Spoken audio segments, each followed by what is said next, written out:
Central force তারা কিন্তু ভেতরে যাচ্ছেন, সেই ছবিটা দেখতে পাচ্ছ।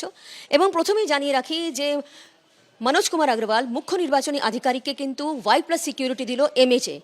কয়েকদিন আগেই নির্বাচন কমিশন থেকে এমএচএতে আর্জি জানানো হয়েছিল যাতে সিইও দপ্তর এবং সিইওকে যাতে কেন্দ্রীয় বাহিনী মোতায়েন করা হয়। কারণ 30 ঘন্টা ধরে যখন সিইও দপ্তরে একদম বিএল অধিকার রক্ষা কমিটির তরফ থেকে এখানে অবস্থান বিক্ষোভ করা হয়েছিল, আটক করে রাখা হয়েছিল, ঘেরাও করে রাখা হয়েছিল, তারপর কিন্তু একাধিক বিক্ষোভ হয়েছে এবং এই বিক্ষোভ কিন্তু আবারও হতে পারে এবং সেক্ষেত্রে নিরাপত্তার অভাব বোধ করছে এই সিইও দপ্তর, এমনটা জানিয়ে কিন্তু নির্বাচন কমিশন থেকে এমএচএতে চিঠি দেওয়া হয় এবং জানানো হয় যে এখানে সেন্ট্রাল ফোর্স মোতায়েন করা হোক।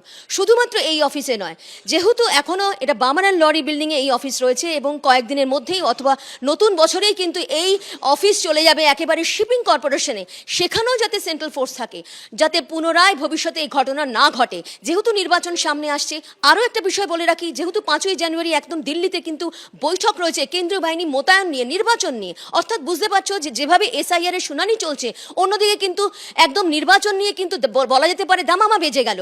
সেখানে 5ই জানুয়ারি কেন্দ্রীয় বাহিনী কত মোতায়েন করা হবে সেই নিয়ে বৈঠক রয়েছে দিল্লিতে। তার আগে কিন্তু দেখা যাচ্ছে মুখ্য নির্বাচনী আধিকারিক মনোজ কুমার অগ্রওয়ালকে দেওয়া হলো Y+ সিকিউরিটি।